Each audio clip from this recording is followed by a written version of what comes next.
Hello guys, আপনাদের মাঝে চলে আসলাম আবারও নিউ একটি ব্লগ নিয়ে। আশা করবো সবাই ফুল এনজয় করবেন। তো দেখতে থাকুন আমাদের এই ব্লগটি।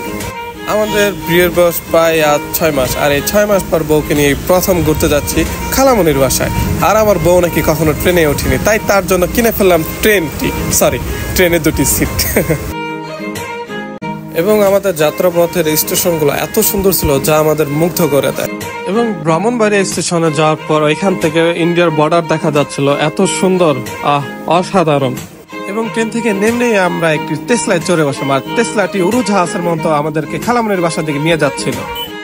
এবং আমার বউয়ের অবস্থা জার্নি করতে করতে একদম নাজেহাল।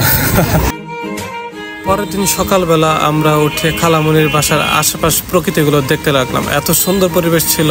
এবং ঢাকা থেকে আমাদের আগেই চলে এসেছিল লান্ডু ফান্ডু ওরা। তো ওদেরকে নিয়ে আমি এবং আমার বউ পুকুরে গেলাম গোসল করতে, কিন্তু পুকুরের পানির এমন হাল দেখে কেউ আর নামার সাহস পেলাম না। আর হ্যাঁ, একটা কথা, গ্রামের মতো আসলে গ্রামে আসলে বোঝা যায়, শহরে থাকলে কিছুই অনুভব করা যায় না। কতই না ভালো হতো যদি বাকিটা জীবনে গ্রামে কাটিয়ে দিতে পারতাম। আপনারা সবাই গ্রামে আসবেন, গ্রামের মানুষদের সাথে মিশবেন।